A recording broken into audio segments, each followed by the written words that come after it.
اللہ الرحمن الرحیم۔ السلام علیکم ورحمۃ اللہ تعالی وبرکاتہ۔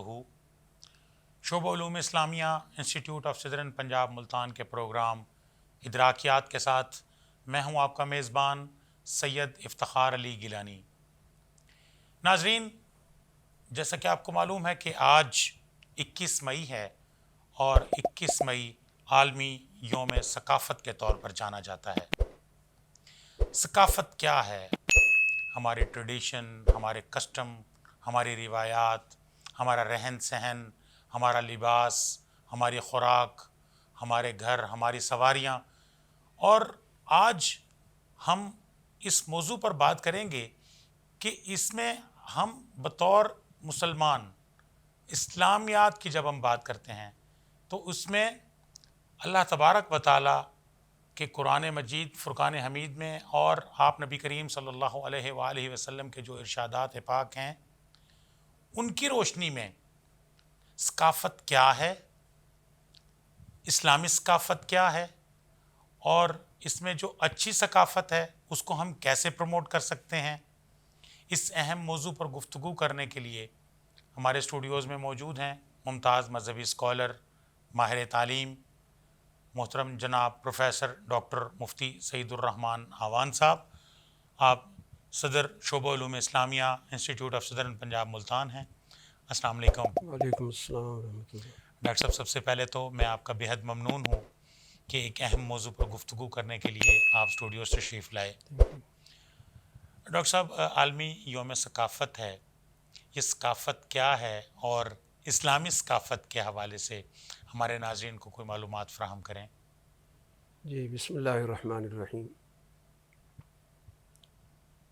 انسان جب دنیا میں آیا ہے تو وہ جس ماحول میں رہتا ہے تو اس ماحول کے تقاضوں کے مطابق اپنی زندگی کا ایک رہن سہن اس کا بنتا ہے۔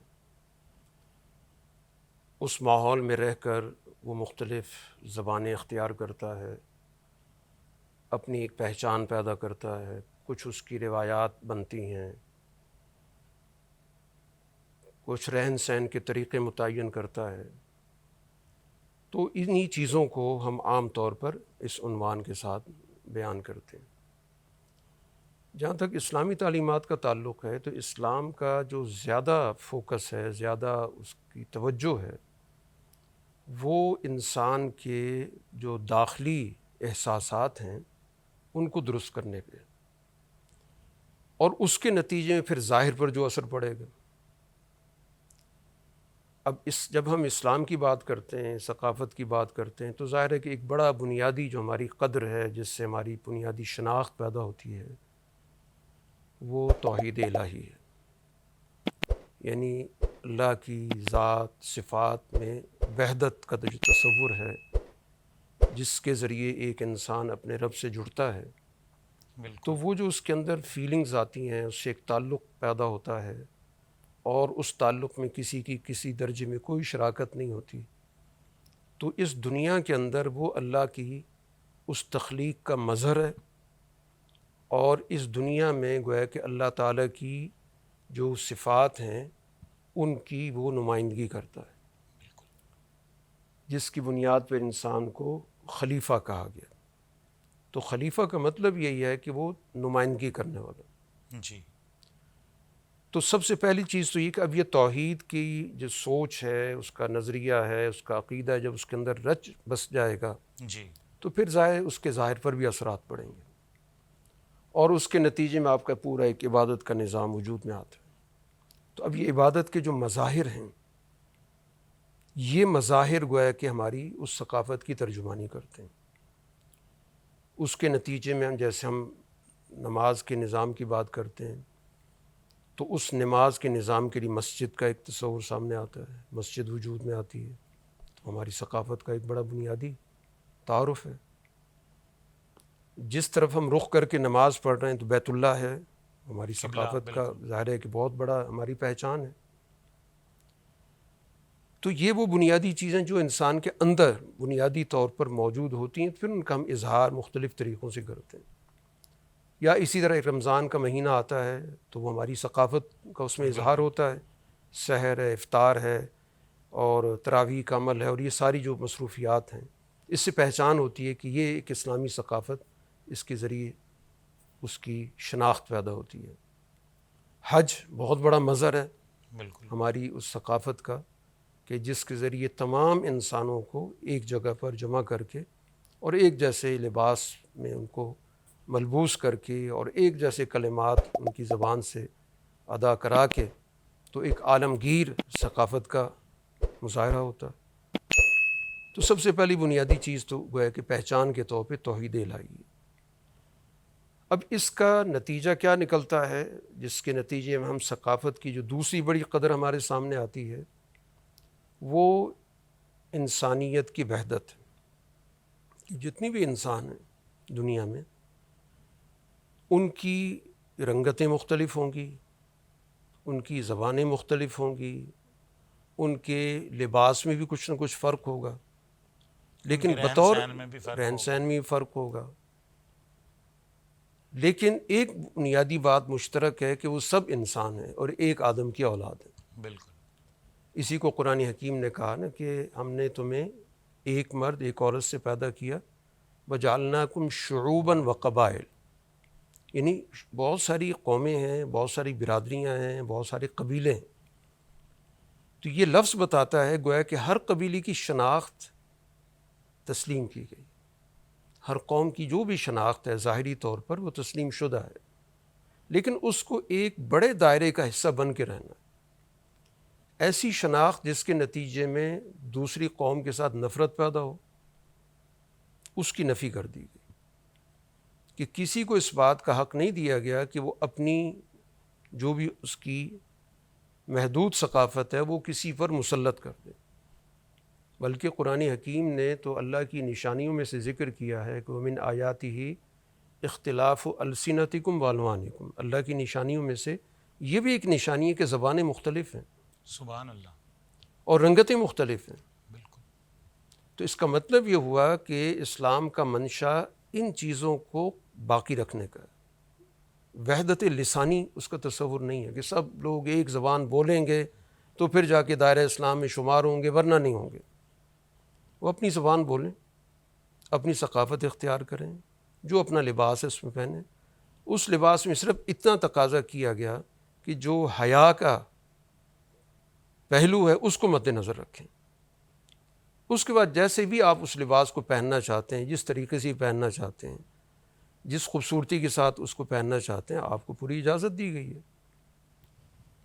اسی طرح جب ہم اس کو مزید آگے لے کر چلتے ہیں تو اسلام نے اپنی ثقافت کے اندر ایک بڑی بنیادی چیز ہمارے سامنے رکھی، وہ اخلاقی اقدار ہیں، بے شک۔ جس کے ذریعے ہم ایک دوسرے کے ساتھ اپنا ایک ربط جوڑتے ہیں۔ یہ ایک بیہیویئر ہوتا ہے، ایک انسان نے دوسرے انسان کے ساتھ کیسے پیش آنا ہے، اس کی کیا بنیادی چیزیں ہوں۔ جیسے مہمان نوازی ایک بہت بڑی قدر ہے، بالکل کمزور لوگوں کے حقوق کا خیال رکھنا، جن کے ساتھ آپ کے رشتے ناتے ہیں ان رشتے ناتوں کا آپ نے خیال رکھنا ہے، ان کے حقوق ادا کرنے۔ اب یہ ساری ہماری ثقافت ہے کہ جس میں ہمیں مختلف رشتوں سے جوڑا گیا، مختلف لوگوں سے جوڑا گیا، اور یہ بات بتا دی گئی کہ جتنا تمہارا آپس میں ایک دوسرے کے ساتھ تعلق بڑھے گا تو یہ حقوق و فرائض کا ایک پورا نظام وہ ہمیں اخلاقی اقدار کی صورت میں ہمارے سامنے آ جاتا ہے۔ اور خاص طور پر جو چیز ہمیں سمجھائی گئی ہے کہ ہر انسان صرف اپنے ذاتی دائرے تک محدود نہ رہے، بلکہ دوسروں کے ساتھ اسی طرح کا معاملہ کرے جیسے وہ اپنے ساتھ دوسروں سے تقاضا کرتا ہے۔ بالکل یہ بنیادی بات جو ہمیں رسول اللہ صلی اللہ علیہ وسلم کی تعلیمات میں ملتی ہے کہ آپ نے کہا کہ جو تم اپنے لیے پسند کرتے ہو وہی تم دوسرے کے لیے بھی تمہارے اندر وہی جذبہ ہو۔ تو اسی صورت میں گویا کہ جو ہماری ثقافت وجود میں آتی ہے تو وہ بنیادی طور پر وہ عالمی نوعیت کی ہے۔ اب مظاہر مختلف ہو سکتے ہیں، ان میں اسلام نے ہمیں پابند نہیں کیا۔ عرب کی اپنی ثقافت ہے، ہماری اپنی ثقافت ہے، ایران کی اپنی ثقافت ہے، افریقہ کی اپنی ثقافت ہے، ملیشیا میں اپنی ثقافت ہے، ملائیشیا کی اپنی ہے، انڈونیشیا کی اپنی ہے، بالکل ایسے ہی ہے۔ ہیں سارے مسلمان، بنیادی اقدار میں اتفاق ہے۔ اب اس کا عملی اظہار کیسے کرنا ہے تو ظاہر ماحول کے اثرات ہوتے ہیں۔ جہاں پر ایک معاشرہ بن رہا ہوتا ہے وہاں کے موسمی اثرات بھی ہوتے ہیں، ماحول کے اثرات بھی ہوتے ہیں، کچھ تاریخی چیزیں چل رہی ہوتی ہیں. اور دوسری بات یہ ہے کہ ہم دنیا کے اندر باقی اقوام سے کٹے ہوئے نہیں ہیں، بالکل. اور نہ ہمیں یہ تعلیم دی گئی کہ آپ نے دوسروں سے الگ تھلگ رہنا ہے، کیونکہ اسلام بنیادی طور پر تبلیغ کا دین ہے، اجتماعیت، مل جل کے رہنا. مل جل کر رہنا. تو تبلیغ کا تعلق کس چیز سے؟ ایک انٹریکشن. آپ کب کسی کو بات سمجھا سکتے ہیں؟ جب اس سے میل جول رکھیں گے، اس سے بات چیت کریں گے، اس کے ساتھ آپ کوئی کامن گراؤنڈ تلاش کریں گے. ایک تعلق بننے کا. جیسے قرآن نے کہا نا کہ اہل کتاب سے کہا آؤ ہماری کچھ چیزیں آپس میں مشترک ہیں، اس پر آ جاؤ. تو دین کا بنیادی مقصد لوگوں کے درمیان ایک تعلق پیدا کرنا، ان کو آپس میں ایک دوسرے کے قریب لانا. اسی وجہ سے ہماری اسلامی ثقافت کی بڑی اہم قدر رواداری ہے کہ دوسروں کے ساتھ اس طرح کا معاملہ رکھنا کہ وہ جو بھی اپنے نظریات رکھتے ہیں، جو بھی اپنی مذہبی سوچ رکھتے ہیں، وہ اپنی مذہبی سوچ پہ عمل کریں، اپنی روایات پہ عمل کریں. ہم نے اس بنیاد پر ان کے ساتھ کسی درجے میں کوئی دوری یا دشمنی اختیار نہیں کرنی. ہم نے ان کے ساتھ عدل و انصاف کے ساتھ رہنا ہے، اخلاق کے ساتھ رہنا ہے. ان کے ساتھ ہم نے ایک انسانی بھائی چارہ، بالکل. اس کو مد نظر رکھنا. جی. جیسے دونوں صورتوں میں، جیسے ہم اگر پاکستان میں نان مسلمز ہیں تو ہمارا ان کے ساتھ ایک تعلق ہے. اسی طرح جو مسلمان اگر کسی ایسے ملک میں رہتے ہیں جو نان مسلم کنٹری ہیں تو وہاں پر بھی مسلمان ان کی قانون کے مطابق. ظاہر انٹریکشن جہاں بھی ہوگا نا تو جی. افراد ایک دوسرے سے اثر قبول کرتے ہیں. جی. اب صرف یہ دیکھنا ہوتا ہے کہ وہ اثر یا جو بھی اس کا نتیجہ ہے وہ ہماری اسلامی تعلیمات کے دائرے میں آ سکتا ہے، قابل قبول ہے، تو اس میں کوئی رکاوٹ نہیں ہوگی. بالکل. اور اگر کسی بنیادی قدر کا مسئلہ آ رہا ہے تو ظاہر وہ قابل قبول نہیں ہوگا. لیکن اس کا یہ مطلب بھی نہیں ہوگا کہ وہاں پر کوئی جنگ چھیڑ دی جائے. وہاں پر آپ کو ایسا طرز عمل اختیار کریں کہ جس کے نتیجے میں افراد کے درمیان نفرتیں پیدا ہو جائیں، دوریاں پیدا ہو جائیں. تو ثقافتی طور پر تو ہمیں ایک دوسرے کے ساتھ تعلقات رکھنے ہوتے ہیں، بالکل. ایک دوسرے کے ساتھ میل جول رکھنا ہوتا ہے. اور یہی وہ چیز ہوتی ہے جس کے نتیجے میں آپ اپنے دین کا پیغام دوسروں تک منتقل کر سکتے ہیں. بالکل. تو نفرتوں کو کسی بھی صورت میں پیش نظر رکھنا اور اس کو یہ کہہ دینا کہ ہمارا دین کوئی اس طرح کی تعلیم دیتا ہے، تو یہ اسلام کے بنیادی تصور کو نہ سمجھنے والی بات ہے. تو اس لیے اسلامی ثقافت حقیقت یہ ہے کہ اگر ہم اس کے بنیادی اقدار سامنے رکھیں تو وہ اپنے اندر پوری صلاحیت رکھتی ہے کہ وہ ایک عالمی ثقافت کے طور پر دنیا کے سامنے اپنا پیغام پیش کرے. اور اس نے دنیا میں پیغام پیش کیا. ایک وقت میں آپ کی عالمی ثقافت پوری اسلامی ثقافت تھی، اس میں ایشیا بھی تھا، افریقہ بھی تھا، یورپ بھی تھا. یہ سارے کے سارے مختلف بر اعظم کے لوگ ہیں، مختلف پس منظر ہیں، مختلف زبانیں ہیں، مختلف رہن سہن ہیں، ان کے کھانے پینے کے روایات ایک دوسرے سے کافی مختلف ہیں، لیکن بنیادی اقدار میں ان سب کو اکٹھا کر دیا گیا. تو عالمی ثقافت گویا کہ بننے کی صلاحیت اسلامی ثقافت کے اندر اور اس کی تعلیمات کے اندر بھرپور طور پہ موجود ہے. آج ضرورت اسی چیز کی ہے کہ ہم اس اسلامی ثقافت کا جو حقیقی چہرہ ہے وہ دنیا کے سامنے لے کر آئیں تاکہ پوری انسانیت ایک پلیٹ فارم پہ ایک دوسرے کے قریب آ سکے. جی بالکل. بہت بہت شکریہ محترم جناب پروفیسر ڈاکٹر سعید الرحمان نعوان صاحب، آپ اسٹوڈیو سے تشریف لائے اور آپ نے اسلام کا جو نظریہ ثقافت ہے ہمارے ناظرین کو بہت عمدہ انداز میں آپ نے بیان فرمایا. آپ کی تشریف آوری کا بہت شکریہ.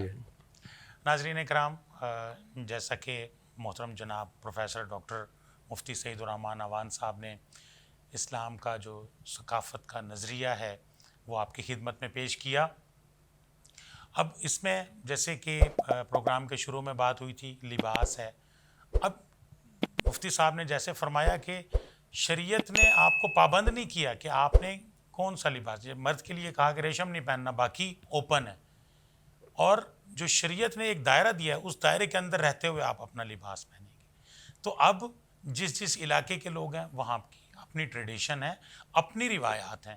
تو اسلام کی جو ثقافتی روایات ہیں، ہماری پاکستان کی جو روایات ہیں، تو اب ضرورت اس امر کی ہے کہ ہم اپنی روایات کے مطابق اپنی زندگی کو گزاریں اور اس کو اسلام کے دائرے کے اندر رہتے ہوئے ہم اپنی ٹریڈیشنز کو اپنے ثقافت کو فالو کر سکتے ہیں. تو انہی الفاظ کے ساتھ اپنے میزبان افتخار علی گیلانی کو بھی اجازت دیجیے. اللہ حافظ.